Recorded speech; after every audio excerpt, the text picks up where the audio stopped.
convidada para o Congresso Simpósio de Humanidades Oftalmologia. RP Sem Filtro com a Priscila. Olá pessoal, tudo bem? Sou a Priscila e esse é meu 13º vídeo para o meu canal RP Sem Filtro com a Priscila. Não esqueçam de se inscrever no canal, ativar o sininho para receber as notificações, curtir, comentar e compartilhar com a família, amigos e grupos. Assistam o vídeo também até o final e para você que já é inscrito, curte, comenta e compartilha também. Isso ajuda muito no fortalecimento e crescimento do meu canal. Vou fazer para vocês a minha autodescrição, vou me descrever para vocês. A minha aparência é jovem e sou baixa, sou pele clara, mulher, 29 anos. Tenho 1,57 de altura, minhas sobrancelhas são medianas, o meu cabelo é comprido e preto. Meu nariz e boca são pequenas. No rosto, estou usando uma leve maquiagem e estou com um batom escuro. Estou usando uma blusa de manga curta preta, estou com um colar preto de pedras e estou usando uma calça branca com listras pretas. Atrás de mim tem uma parede de cor salmão e cheia de borboletas. E estou em pé. O tema de hoje é que eu fui convidada pela doutora Maria Fernanda Abalém e pelo Dr. Gabriel Bechimol para ser discutora em um congresso simpósio que eu participei em 2021, com o tema de comunicação de más notícias e cegueira, que é quando a gente tem a retinose pigmentar e recebe o diagnóstico pela primeira vez. Esse congresso simpósio foi muito legal na época e muito importante para mim também. Tinha médicos consagrados, né, e como eles, e também tinham médicos que na época iriam se formar para tal área de oftalmologia, né, se formar para médico. E foi muito bacana eu poder contar a minha história, minha experiência e a minha adaptação com a retinose pigmentar. Agora eu vou colocar para vocês, um pouquinho antes do vídeo, umas 3 fotos do dia que foi esse evento. Do flyer e outras 2 minhas. O flyer tem um fundo azul, com o título bem grande do tema que eu falei para vocês que seria do evento, né? Comunicação de más notícias e cegueira. O evento foi das 8h30 às 9h30 no dia e tem, sugere, né? Forma de um quadrado, fotos dos médicos, psicóloga que estava na mesma sala que eu e minha nesse flyer.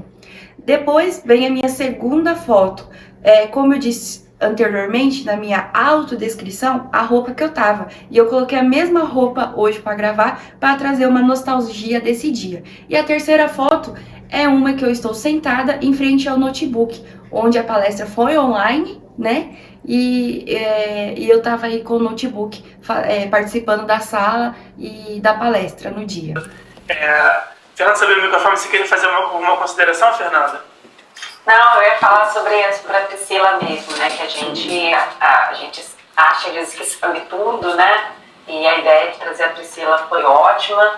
Como eu falei, eu acabei aprendendo muito, né, de como lidar com essa situação com os próprios pacientes, né, e a Priscila particularmente é uma paciente inteligente, né, que se reinventou e que eventualmente tem altos e baixos, né, e tem uma história que realmente se expressa muito bem e que eu acho que vai ajudar a nós todos, como médicos e profissionais da saúde, aprendermos a lidar com isso.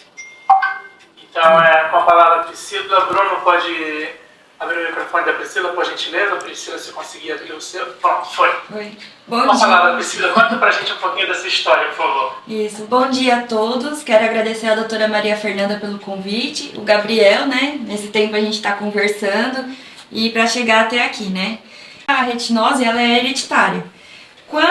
Antes disso, todos os médicos que eu passei, especialistas, tudo mais, que eu tenho a miopia e o estigmatismo fora a retinose. Aí todos os médicos falavam, não, quando ela completar 21 anos, ela vai poder operar, né, da miopia e tudo mais, né. Só que aí eu comecei, meus pais, tudo, a reparar, né. Na época, adolescente, estava estudando, tudo. Tinha alguns horários que eu saía mais tarde da escola, que eram umas 6h20 por aí.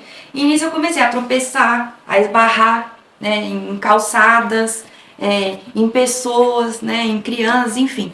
E aí um conhecido do meu pai falou, né, por que vocês não levam ela em Campinas, né, no Instituto Penido Bonier, né, que lá é mais especializado, para ela fazer alguns exames lá. E assim a gente foi, né, fomos, né, e lá, né, como o tema diz, a má notícia, né, naquela época, que nem minha mãe falou, era muito falar de transplante, né, e quando foi perguntado, né, o médico falou, ela tem retinose, minha mãe tem cura, tem transplante, tem alguma coisa? Aí ele, não, né, não tem, tem como transplantar um cérebro de uma pessoa para outra, assim? Então, no caso dela também, né, tudo que vocês falaram até agora é basicamente isso. Acho que ele não teve empatia, né, de colocar no lugar meu e dos meus pais, apesar que eu tava com 14 anos, eu não tive muito entendimento, né, clareza e honestidade, acho que foi até demais, né, porque ele jogou assim e falou, né. E o que ele falou que poderia passar seria a lente de contato, foi quando eu comecei a usar também, aí com os 14 anos, aquela gelatinosa, né? Que ele falou que com óculos ou com a lente seria do mesmo jeito. Então, aí eu não entendi, eu fiquei feliz, eu falei... E eu lembro dele saindo, meu irmão também na sala, e todo mundo assim chorando, sabe? Igual a doutora Maria Fernanda falou, né? Um chora, outro... E eu lá, mal feliz, eu, nossa, vou usar lente, né? Que legal, não sei o que, sabe? Né? Então, de primeira eu não tive esse entendimento, né? E aí, conforme foi passando os anos, fui ficando mais velha, com 15, né? 16, e as limitações, né? As questões foram aumentando. E aí a gente sentou um dia e minha mãe me explicou, né? E eu falei, e agora? O que vai ser da minha vida? Não, né? Igual a Erika falou, né? A gente perde o sentido. Eu falei, não vou estudar mais, não vou pra escola, né? Aí nessa época eu fui pro ensino médio. E de dia era mais fácil a minha mobilidade, porque a minha retinose pigmentar, ela é lateral a minha perda, ela é periférica, entendeu? A minha central, até recentemente eu passei com a doutora Maria Fernanda e ela falou que tá 80%, né? Então eu tenho que reparar, por exemplo, se tem alguém aqui sentado do meu lado, eu tenho que virar, entendeu? Pra me ver.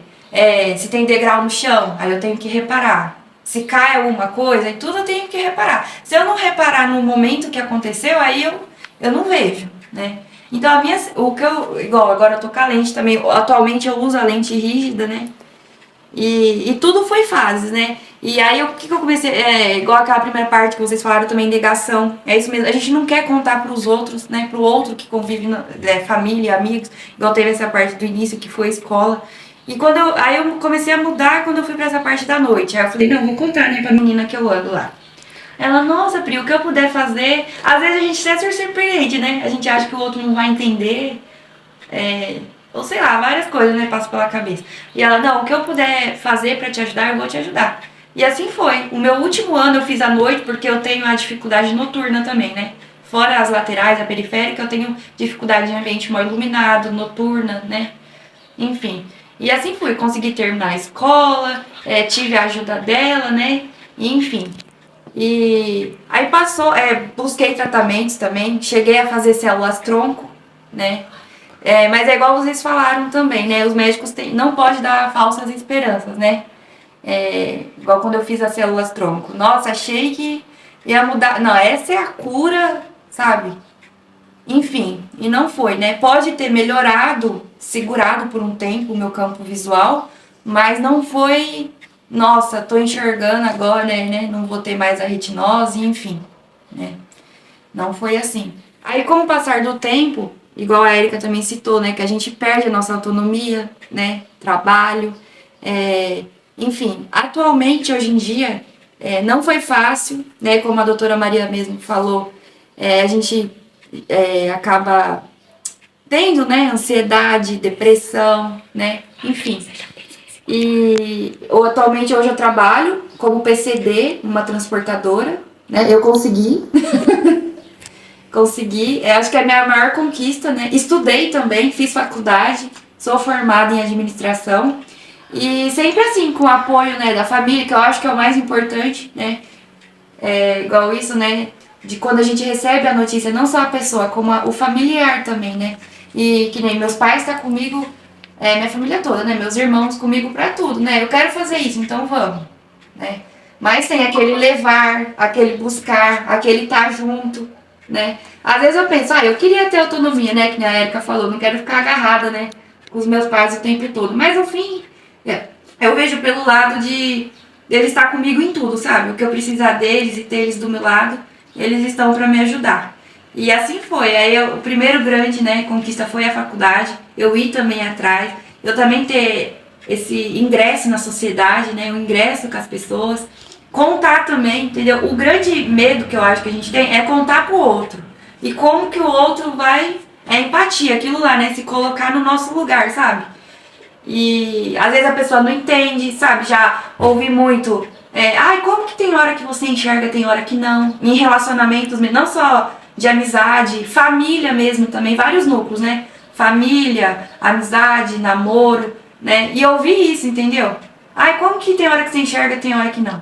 Como que você tem a central e não tem a lateral? Eu tô aqui, você tá me vendo?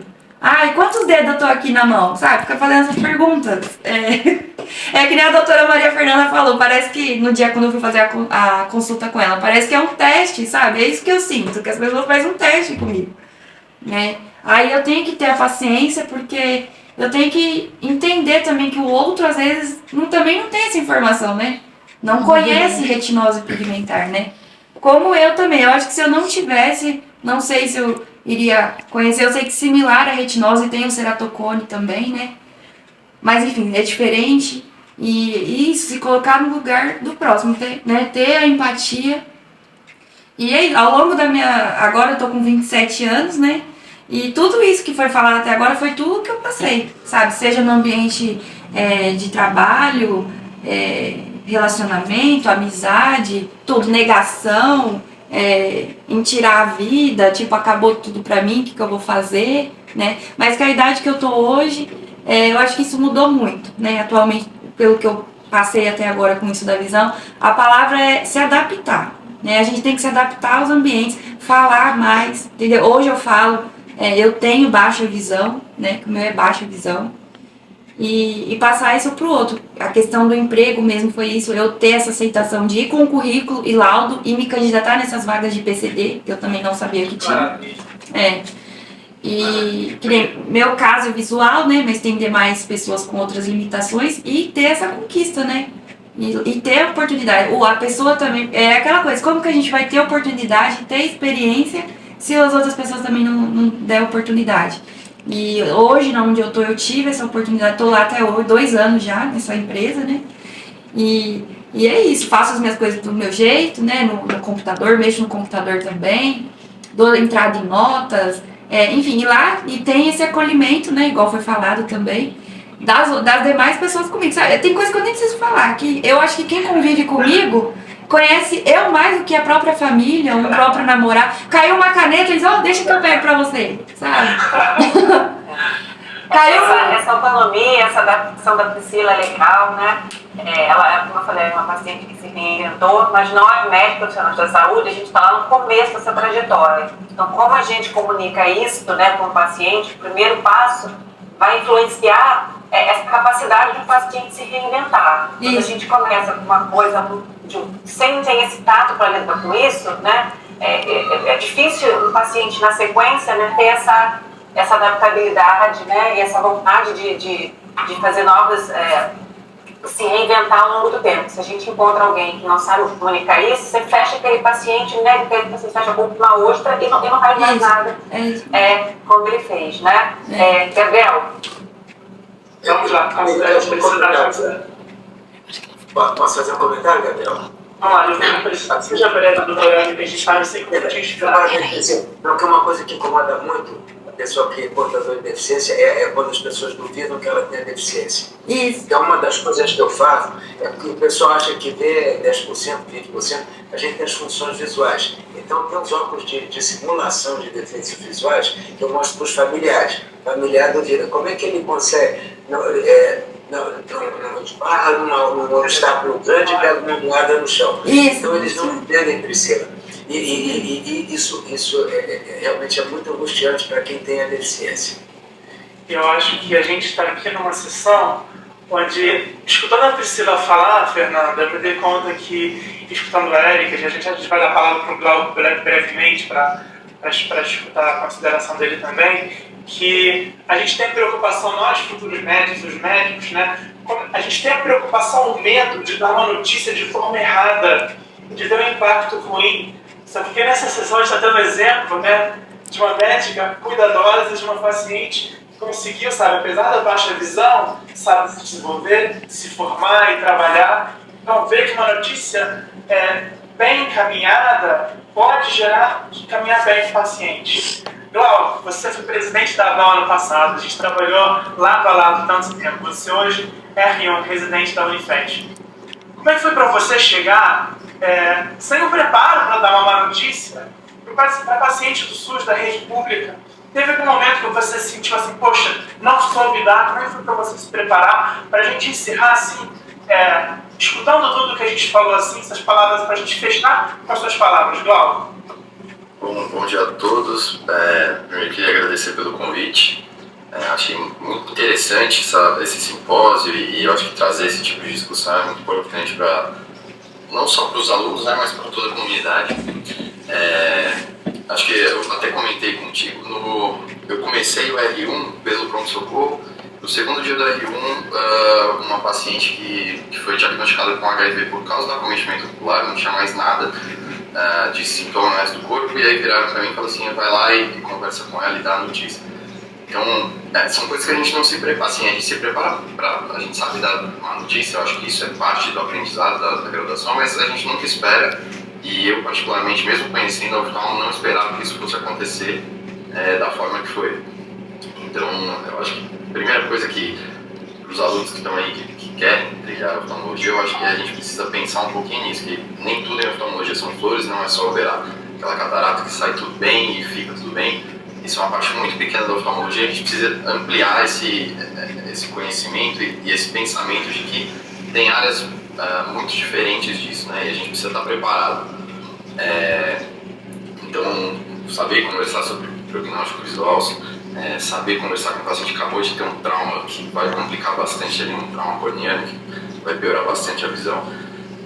E outra coisa que eu acho que isso fica muito claro com todos os professores que eu convivo é não menosprezar. Eu acho que os oftalmologistas, e principalmente durante a graduação, as pessoas que não fazem oftalmologia, têm uma noção errada de que a oftalmologia é muito simples.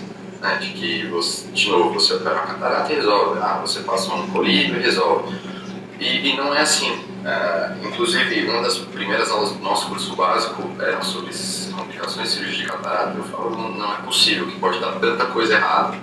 Nossa cirurgia, que para mim era uma coisa muito simples.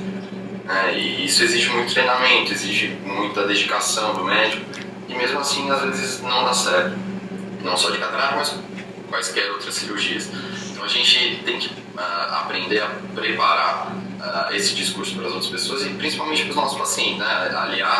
Alinhar as expectativas e entender quais são as demandas daquele paciente, saber indicar a cirurgia da forma certa, ver se a cirurgia vai resolver aquela queixa mesmo. O que mais tem, como socorro, o paciente, eu vim para operar catarata, mas na verdade a queixa dele é de olho seco. E as pessoas não têm a obrigação de saber isso, mas o médico que vai fazer a cirurgia tem. Então isso é outro ponto que eu acho que fica de lição para os alunos, que eu queria ter ouvido isso antes.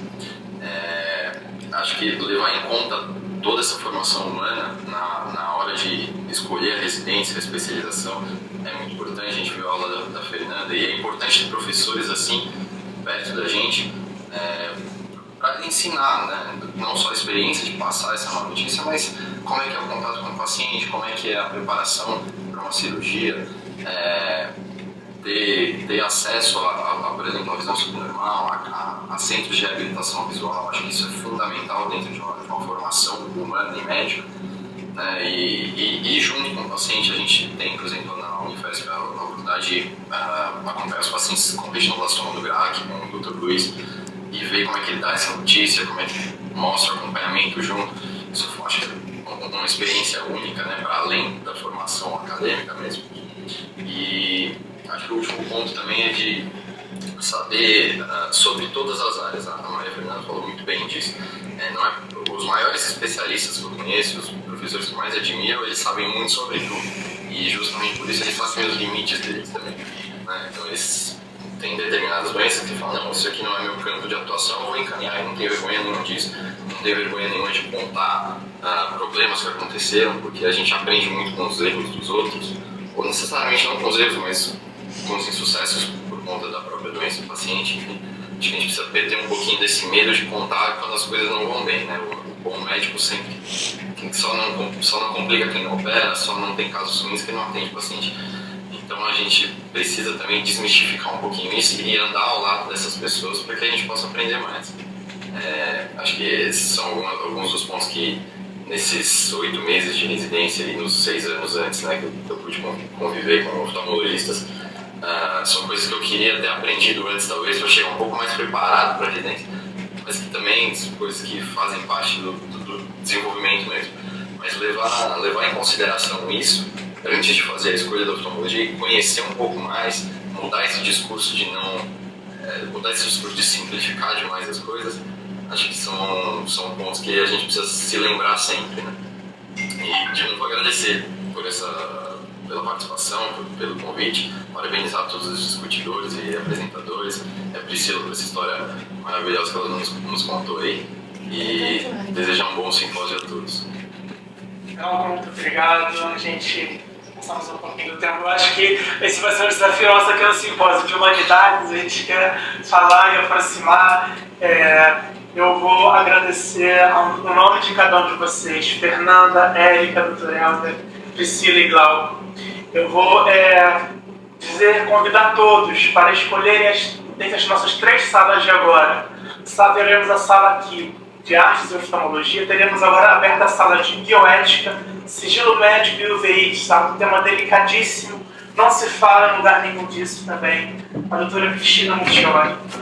Teremos também na 3ª sala, sobre meditação e glaucoma, teremos a participação do Dr. Tanush da Índia, confirmado, vai parar as cirurgias dele de glaucoma, um dos pesquisadores mais famosos do mundo de glaucoma, vai parar as cirurgias dele para falar sobre meditação e glaucoma. Então, imperdível.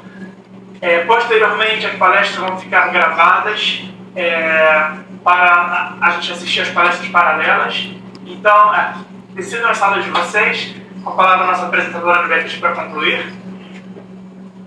Muito obrigada a todos, foi excelente a aula, as aulas, os comentários, temos muitos comentários, inclusive aqui no Ribeiro estou agradecendo, falando que foi sensacional, nunca deu aulas em oftalmologia, e agora nós teremos um breve clique para fazer a transição entre esse encerramento dessa sessão e a nossa próxima aula, que será sobre o tema será desvendando olhares em obras famosas. Espero que tenham gostado do vídeo e do conteúdo de hoje, que foi o congresso e o simpósio Pega a Visão.